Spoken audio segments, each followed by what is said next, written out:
topic. So I've got good news for everybody. Generally speaking, we're not going to be writing too much SQL from here on out. Sweet. Exactly.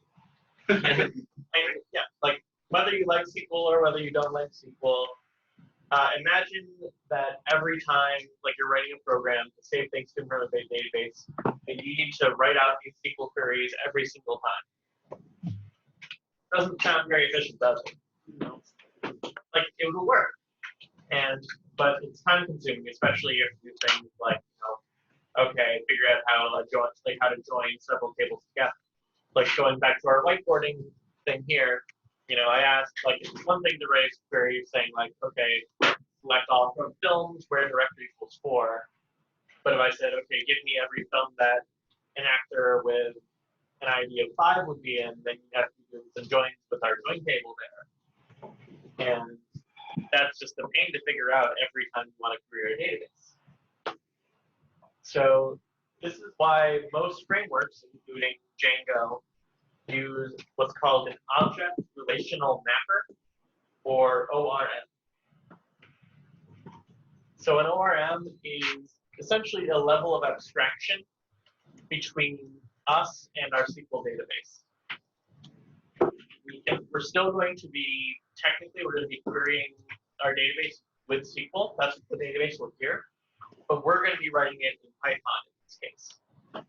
So if you write Python, the database gets SQL, the database sends back SQL, and then our ORM translates it back into Python for us.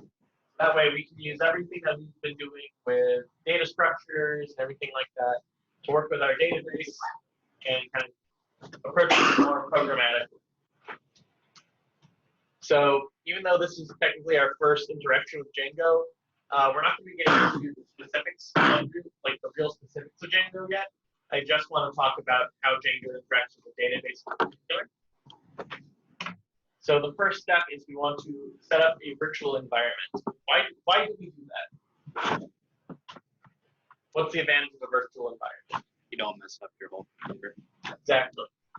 So, depending on what you're working with, especially as you work with people who have legacy code, what the programs you might be working with may be different than what is actually set up on your virtual environment.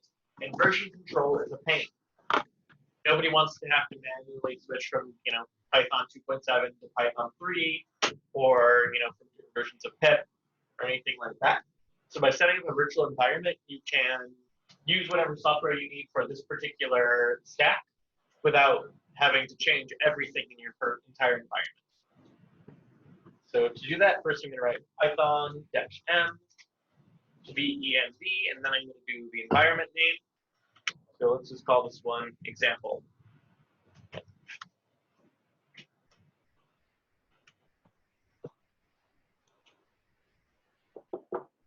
Okay, there we go.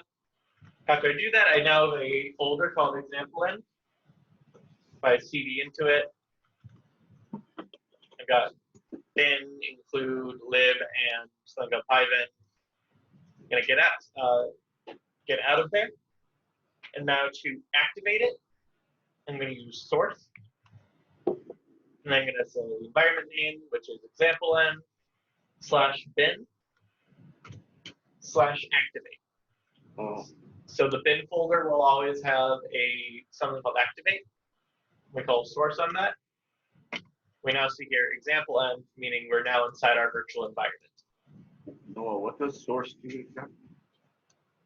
So source is a command that just says I want to activate a virtual environment, and then after that we just have to say the path to the virtual environment, which the activation thing, which is activate, which is inside bin, which is inside this folder we created when we created a virtual environment. And whenever we're done, we just use the command to deactivate, and that gets us out of it again.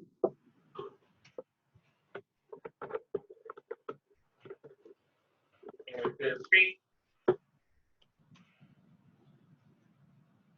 Alright, so now that we're inside our virtual environment, I'm going to make sure we have Django installed. So I'm going to do that using pip.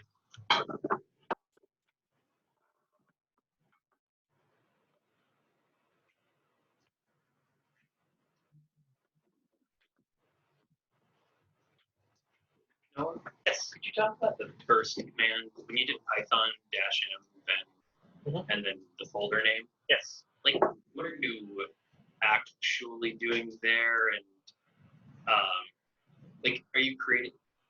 Is that like instead of creating a project folder initially, or oh no, sorry, are you writing your like bin, your virtual environment bins in the folder? So that'd be like post folder creation. You're just like embedding a virtual environment ability into that project folder that might be pre-existing. Yeah.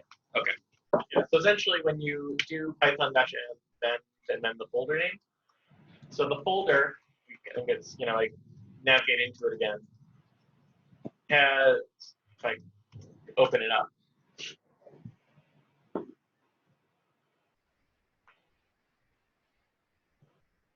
so it has a lot of information on how to actually do the, where everything that's included in this virtual environment, including this activate file right here, which actually starts everything. But it also gives us a lot of other things. So when we do Python -m, we're essentially saying, all right, we need all of the support material in order to create this virtual environment for us. And it's not always related to Django. You can do a virtual environment at any point. But when it comes to like things where you're dealing with a lot, Django involves a lot of moving parts, a lot of different libraries working together, which is why we use Ben, especially in this case. But let me exactly. So I kind of lost my train of thought for a second there. So the main thing is that we could set up a Django project without using virtual environment. Like, it's technically an optional step. It's just a good step to take. But we don't need to create the virtual environment in order to create the Django project. Yep. Okay. And it just saves you pushing like installed libraries. Yeah. It saves you from saying, like, especially again, like, Django's using an older version of scopg or something. Then you don't have to say like, hey, there's no issue with, you already have it installed in this location. Especially like you may run it without the virtual environment, you may run into situations where, like, a path issue often, where you have one version of like Python installed in one location, another version of Python installed in another, and you get conflicts. So the Venn just says, okay, we're going to sequester all of this to this particular location. Yeah. So, for example, as students can have a bunch of projects, and those projects might have different versions of different packages on it, and wherever you go throughout years, and you want to contain all those different versions in the specific project that you're going to be working in, so they don't conflict with one another. So that's kind of why we create virtual environments. Once we create the virtual environment, do we have to be in that directory to use the virtual environment? I don't think you do. No. Like the directory that you created with that. You just have to be on that same level Okay. of that folder. They have the ENV folder. I think that's the level you have to be to activate that specific version. Yeah. I'm like, if I get out of that, I'm still in the virtual environment, but I don't think I could activate it. Okay. Cool. Thanks. No problem. All right. So once we've installed Django, we have access to a command called Django admin. And we can use Django admin to start a project using the start project keyword. And then we say our project name. So I'm going to make a bookstore. So I'm going to say Django admin start project bookstore. Now I have a folder called bookstore that wasn't there before. And at this point I have, so that gives me another folder called bookstore inside of it, and also one called manage.py. Manage.py is a very important file. It kind of allows us to, by calling on it, we can activate a very large number of kind of automated tasks that Django does for us. So I want to make sure I'm kind of staying on this level so that I can always activate manage.py. But if I look inside the bookstore folder, I already have a few things. I've got something called init.py, ASGI, which is some kind of configuration, settings.py, which is a big part of what we make sure things work. We also have URLs, which is kind of where we'll end up saying, putting path things, like when we were doing the HTTP project. Kind of the controller of, okay, what happens if the path is slash or admin or time. I'm not entirely sure off the top of my head what WSDI configuration is either. But we have this folder and a lot of things.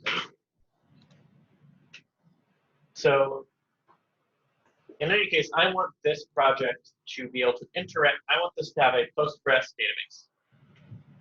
There we go. So first I'm going to need to create a database. We can do that the way we've always done it. So create DB, I'll call it bookstore as well. And if I do PSQL bookstore,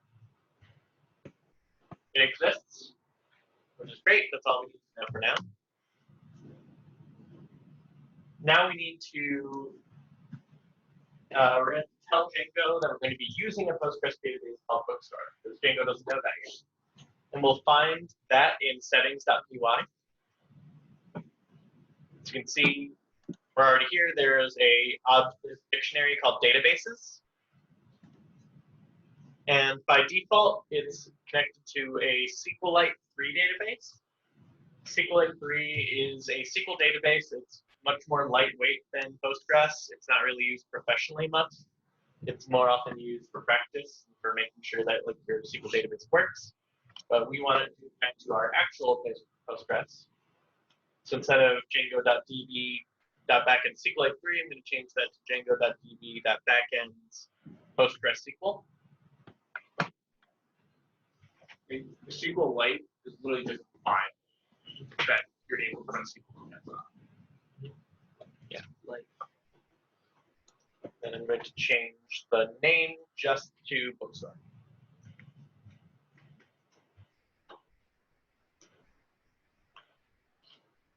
All right, so there is another dictionary. There's a lot of dictionaries in here, but I'm going to find the one called installed apps. So a Django project consists of many apps. Some of them are already installed here. Those are like Django.contribute admin stuff. This is stuff that Django already uses to run itself. But we can add more apps to a larger Django project. So for example, we talk things about like a big company like Amazon or Google. Just one large, thing. Think about like Google Maps. Google Maps consists of many, many moving parts. So pretty sure it doesn't use Django, but if it did, then they may have one thing specifically for getting all of the information on all the businesses in the area, another one for getting, for calculating driving distance, driving time, things like that. These can be all several apps that all feed into one large project. And in order to do that, we need to create an app. So I'm going to use Python, and we're going to call it, this is again where manage.py comes in. Use calling Python manage.py. And then so you say, call the manage.py file, and we're going to give it a keyword. In this case, it's going to be start app. Let's call it inventory to keep track of all of our books. Uh-oh. Couldn't import change. Oh, I'm not in my virtual environment anymore. Whoops.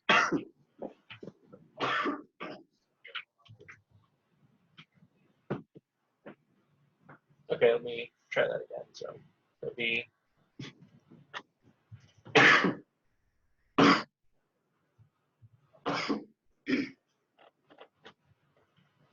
okay, now I'm in my virtual environment. Okay. Don't know how I got out of my virtual environment, but we're in it now. That's the important thing.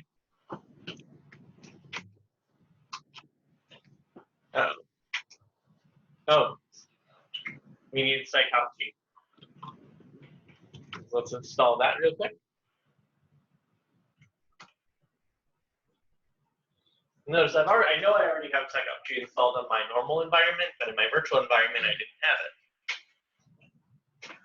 I'm also, yes. Will that be a common? Does it rely on psychopg for the same reason? Like does Django rely on that same reason why we like our HTTP server projects did? Does it use that? I assume so, which is a little bit odd to me. You'd think that would be something they would package in with Django, but Right. not everyone does. So. So we'll have to install these libraries every time we start a new environment, right? Correct. We'll get into how to install everything with one command. All right, so now Python manage.py start app inventory. Created a folder named inventory, which gives me a lot of stuff. Before I look into that, I want to make sure that this app that I've created, inventory, is actually part of my installed apps. So right here, I'm just going to add, along with all this stuff, inventory.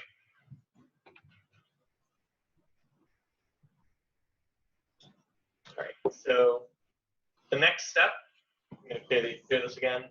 What we want to do is that the next thing we want to do is create a model. So kind of like what we've been doing with HTTP server again, we're going to be using models.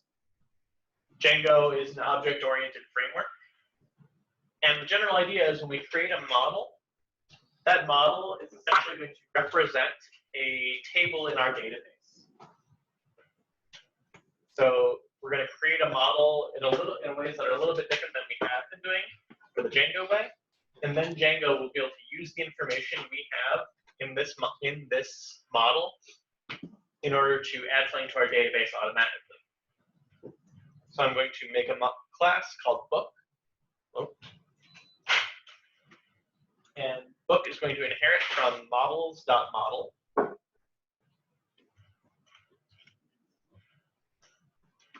And we're not going to give it a init in this case. A lot of this stuff is essentially taken care of for us. What I am going to say is I'm going to give a book a title. I'm going to set that equal to models.charfield. I'm going to give it a max length of 200. I'll also give it a genre, models.charfield, max length equals 200. And so what we're saying here is we're creating a template, and we're essentially telling Django to tell Postgres, create a table called book, and we're going to give that book two fields, one called title, one called genre.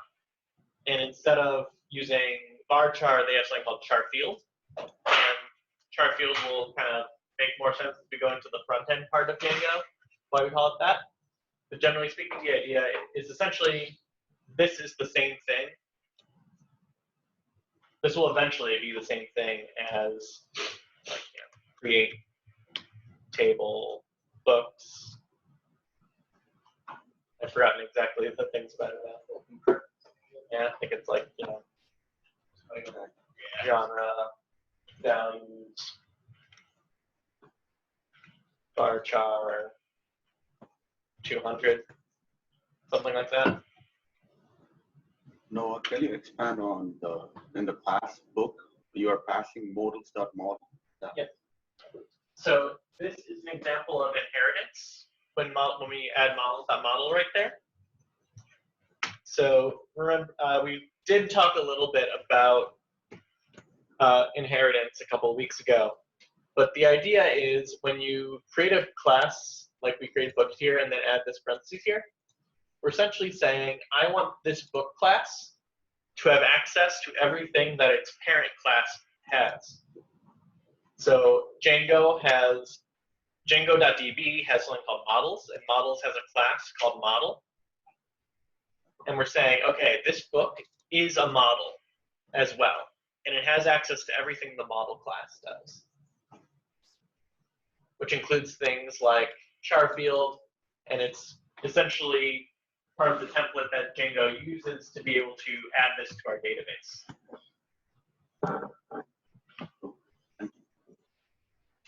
And speaking of, So now that we have a model, we can tell Django to kind of set up a process to add this to our database. So I'm going to again call on Python manage.py. This time I'm going to say make migrations inventory.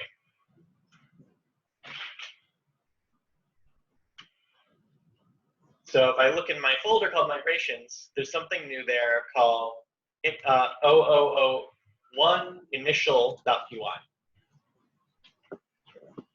And if I look at this migration, so it's got a lot of information here. So class migration, initial equals true, no dependencies, operations.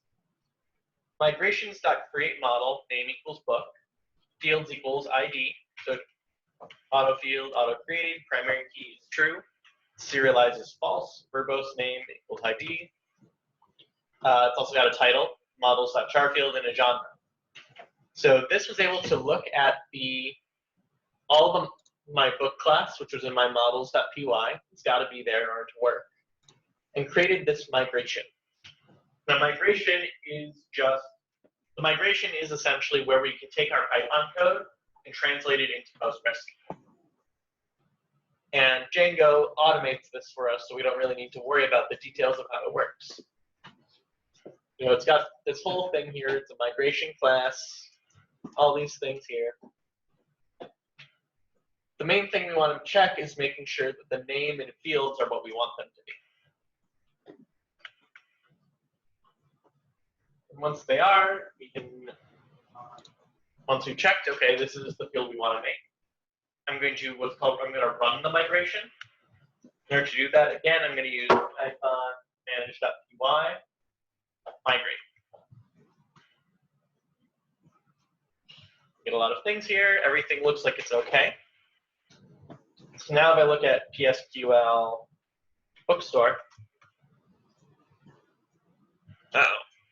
Because you're in the environment. Yeah, maybe you can't create DB bookstore. I think it's because you tried to go into it with the slash there. Oh, I did. So, thank you. There we go. Woo. All right, and then /T, right? No. Okay. D, thank you. So I've got a lot of stuff here. Django, a lot of Django stuff. But there at the bottom, we've got inventory book and book IDs. And I should be able to do something like select all from inventory book. Don't get anything because there's nothing in that cave table yet, but it does exist. /D into that though. I'm sorry, what did you say? I say you can /D into inventory book. Yep. Yep. It's got an ID, it's got a character, it's got a title, character varying, not varchar. They're also all set to not null, which is nice. They also have a default per ID for next values, so we don't even need to worry about setting up the ID ourselves. It automatically assumes that it will have one and creates it for us. So this is pretty cool, right? Because I'm going to clear that. All this work that we have to do, and now Django does it with a couple of commands. So essentially, you know, we've been teaching you, okay, here's how to do that, you know, here's how to set all this up, here's how it works. Now, and the reason we do it, we spend all that time working on this stuff, is now that we have Django to do it for us, we want you to have some idea of what's actually happening here.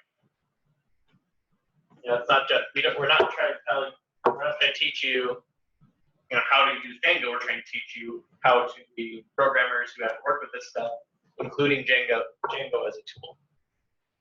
And you'll find other frameworks like Django who will also go along with automating this stuff. And a lot of them work in similar ways under the hood. Like, best example I can think of right away is, you know, for Ruby, instead of Django, we have Ruby on Rails. Kind of very, very similar and very, very different in some ways. But again, they're both just ways of automating, you all this creation of creating databases, adding things to the database, and more importantly, querying the database. So this is kind of where, this is all cool. It's a big spread framework just to create a database, which we already know how to do. But now we're going to figure out the real advantage to using something like Django and an ORM is that it allows us to interact with our database in a much more intuitive way.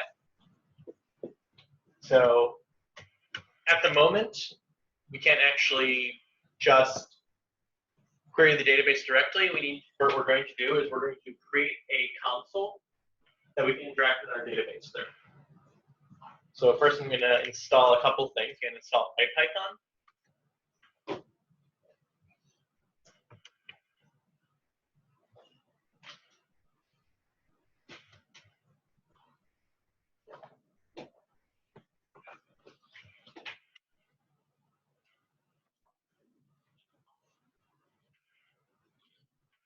Really glad somebody told me about the whole pip version 20 fiasco, because yeah, don't upgrade pip. Not yet. Why? I don't know, maybe it's already been patched, but something went wrong with pip version 20 and it wasn't working the way it should. So Yeah, because I don't think because I installed it, upgraded it, and I can't install it, so I got G2. yeah, we'll see what we may have to deal with that soon. Downgrade. Yeah, but it's one of those things that you gotta keep your ear to the ground when it comes to upgrades with any kind of software. Check if people are having issues with it before you upgrade. Anyway.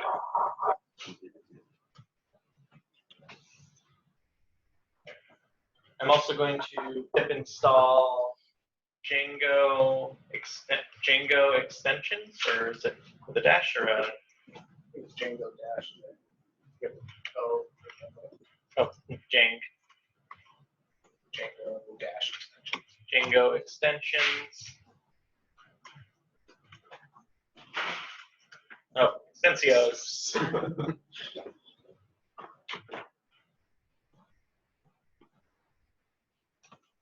I guess that makes sense. Oh, good. All right, so Django, so these two libraries together will allow us to create our console.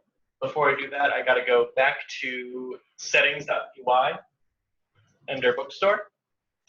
And under installed apps, I'm going to add a new thing. I'm going to add Django _ extensions here.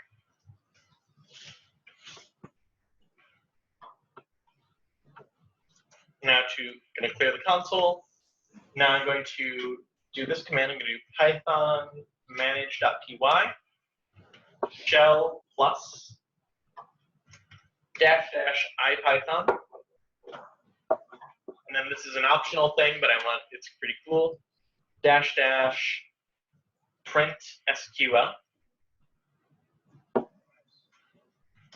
So this puts us into a Python shell. IPython is there to make sure that everything looks good. Print SQL is actually going to show us what all the SQL commands that our ORM is actually doing for us. So for example, if I want to do, first I'm going to create a new book. So I'm going to say book equals book, title equals, I don't know, Wuthering Heights, and genre, what is Wuthering Heights genre even? Or, I don't know. So what we just did there, book is a book object. It's not in our database yet. All it is just something that exists within the context of the shell. If I were to exit the shell, book would be gone forever. It's just like any other variable in Python. If we want to add it to our database, I would say book.save.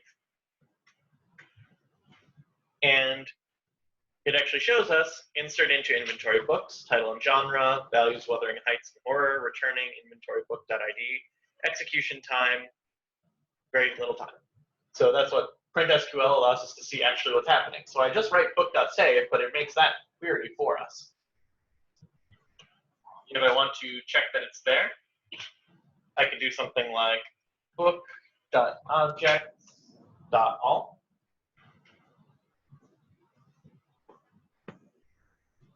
And as you can see, it just says select ID, title, and genre from book.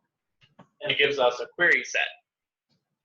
So now if I do like books equals book.objects.all. So books is a query set. So I do list books.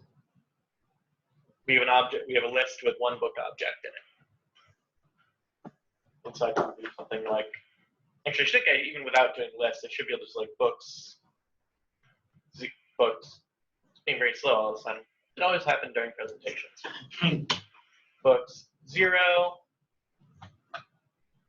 Eventually it'll let me do this.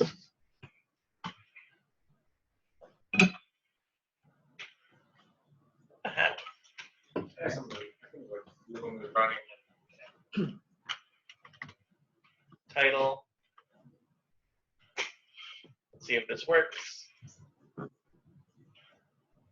So book object is not subscriptable on its own. Actually, I think maybe we'd have to do book 0 dot title.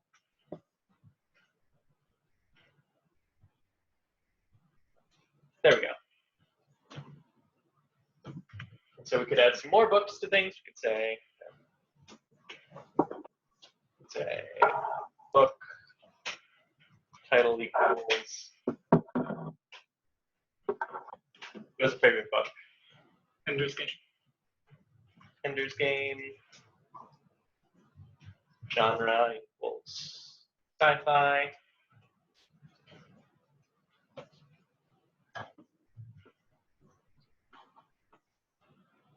So now if I run book.objects.all. Let's say a little underscore. Oh, yes, this is a cool trick that I don't know if every shell has it, but I know Bash does. Underscore will always give you the return value of the last statement you did. So when I did that earlier, didn't even think about it. So I just did book, but I didn't save it to a variable.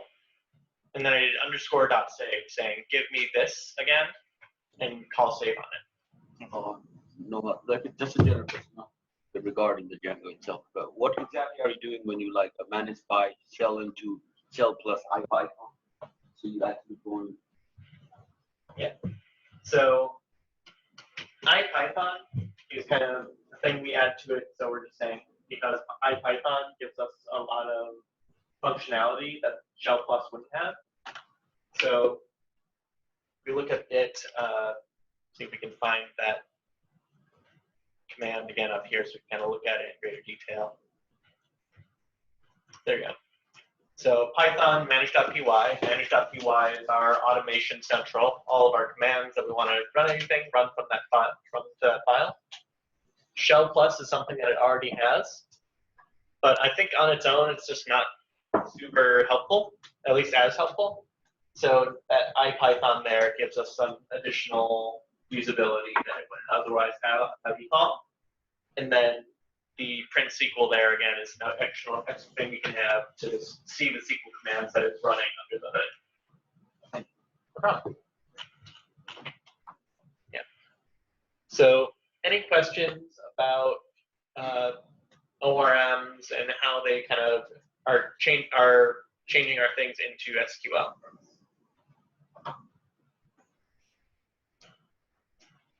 Looks pretty cool, right? Yeah. So, like, yeah, honestly, I think like after like a little while, like once you get used to ORMs, like Django has a lot of ways to create the database. So one of the challenges that you're going to be doing over the I think for the next the rest of the week, I think you're going to have a bunch of Django themed challenges. A lot of them are going to have to do with things like, figuring out how all these queries work, because it has its own syntax. Once you figure that syntax out, it's super useful and much more intuitive than doing a bunch of joins. Just while you're doing them, it's good to have that SQL thing on there so you can actually see what's actually happening while you're doing it.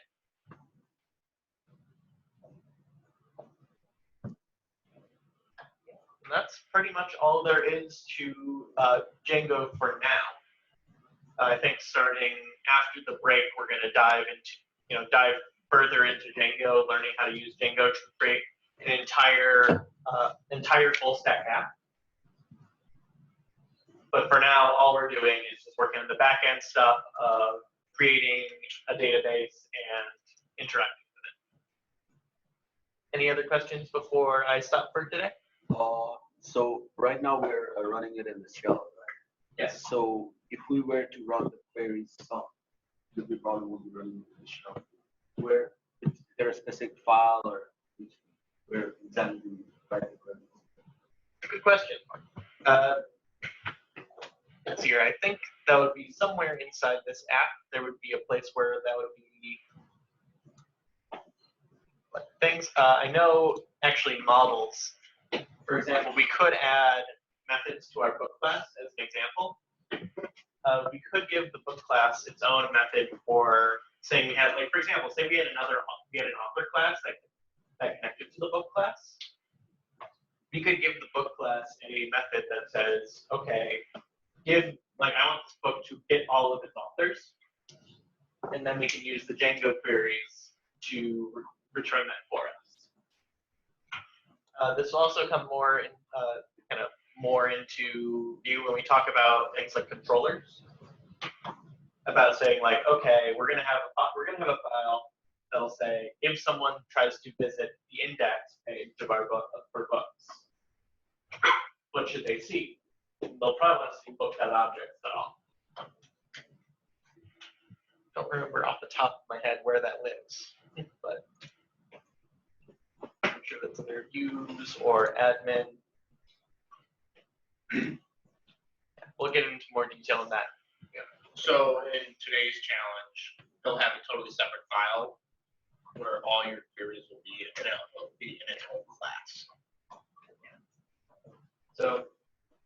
So for now, for the challenges, we're going to be telling you where to put the queries, and then when we kind of get into more Django best practices, we'll talk more about where that usually lives. So is each class like its own table then? Is that sort of how to think about it? Okay. Yeah, usually. You could have classes, well, yeah, if you put, let me think. Yeah, any model you put here is going to be, when you use the make migration thing, it's going to be added to the migration folder. You can also have classes that don't get added if you want to, like helper classes that only exist just to, like, actually that's kind of similar to what's going to happen for one of your challenges, is there's going to be a class that, the class itself won't be in the database, it's just going to exist to query the database. Okay. So Django is like, when you get to things like Django and other frameworks, a lot of what you're going to be dealing with a lot of it is convention. Kind of one thing we kind of use is convention over configuration, meaning that people do a certain thing a certain way, do things a certain way in Django because that's how it's done, and everyone's doing it the same way. Everyone shares common language, but there's a lot of ways to mess around with that. Nothing's stopping you. It's just there's certain things that are conventional. Is that inventory thing? I might have missed it when you were explaining it, but is that inventory kind of a convention too? Is that added? Is that appended to? It was in apps, maybe. Is that the concept of just inventory underscore like preceding everything? Is that like? Oh, you mean this? Yeah. Yeah, that's something that that's something that it does automatically when it creates the migration. Yeah, so again, since a Django project a Django project, if we look here, it only has one database, but it has many apps that it can use. So all these apps are assuming to use the same database. And so when it says inventory book, it's saying, all right, this is the book table for the inventory app. Just to make sure that there's no confusion in case I had another app that used book as a model. Understood. And Python and py migrate. a bunch of stuff migrated.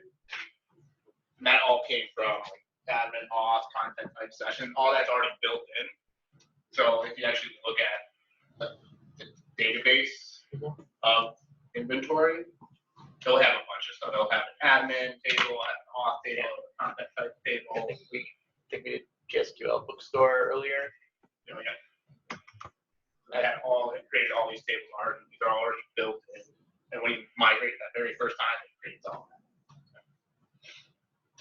So it keeps track of a lot of stuff for us that we won't necessarily have to interact with on a daily basis, but we have access to it if we do need to. And I honestly, like, if we looked up, In one of those tables. Like, yeah, I was just about to say, like, if I did, like, or like, you know, /d, like, Django admin log. So we got add an action time, object ID, object, REPR, action flag. So it's got a whole bunch of stuff here. If I do like select all from Django admin log, let's see. There's nothing there right now. So yeah, Django already has an admin dashboard and everything built into it because generally speaking, when we build an app, everyone needs like an admin portal or an admin dashboard, admin side of things for the app. So Django just makes that easy. Like in the boilerplate, we're going to create an action for you instead of everyone having to rewrite that every single time. If I do select all from Django migrations, I bet there will be something there. Yeah. So it keeps track of all the migrations it's used. So there's our initial one that we created, and then it's got all this other stuff that it made on its own. And every time, so where it says 0001 initial, if we were to go into the models, into the book, and like add another table and make migrations again, another file would come up with the 0002 initial. So that's the next migration file. Yeah. It's just a script that. Yeah. Like we can even do that right now. Like it's here. Like author name.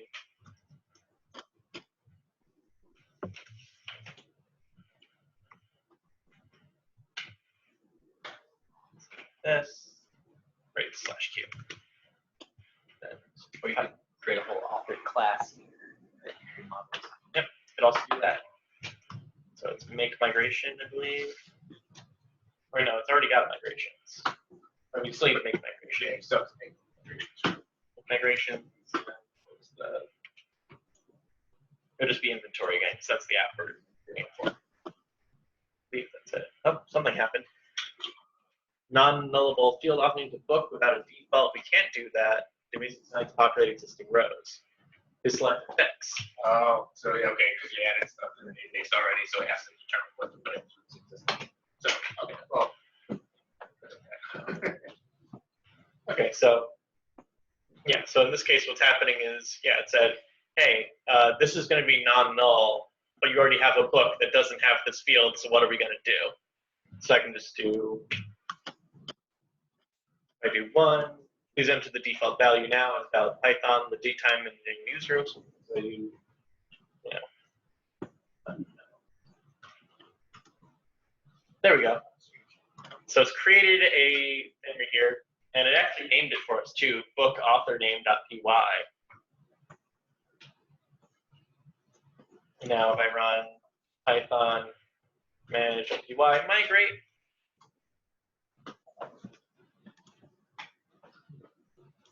and then open up my shell again, so it'll be Python manage.py shell plus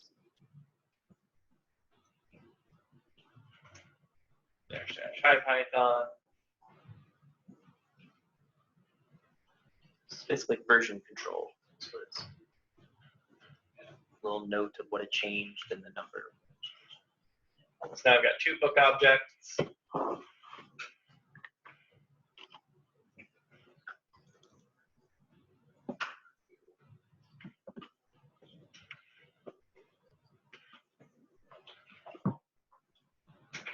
Now we do author name here. unknown because I've set that as the default value for all these things that are already existed in the database. And migrations are going to be a big part of your life as you move forward, because whenever you want to, remember, I think we talked about when you're designing a database, it's important to try to get it as close to right as you can the first time around. But if you don't get it first time around, the last way we had to do it was essentially drop everything and start from scratch. From now on, it's considered, if you want to change your database, you'll write a migration to do that, or let Django do it for you, as the case may be. And these are ways to, because you have this list of migrations, you have a list of every change that you've made. And does Django have a way to undo migrations as well, roll them back? I don't know if you can run a specific migration file. I'm not quite sure. I know some frameworks have a way of saying hey, I want to roll back a migration. Django, I wouldn't be surprised if Django has that, but I'll have to look into that. Go back to one and forget about the author. Yeah, especially if you're oh crap, I wrote that migration wrong and I need to do it again.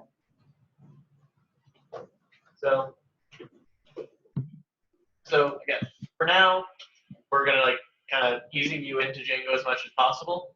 So for now, the main thing is how to create a Django app,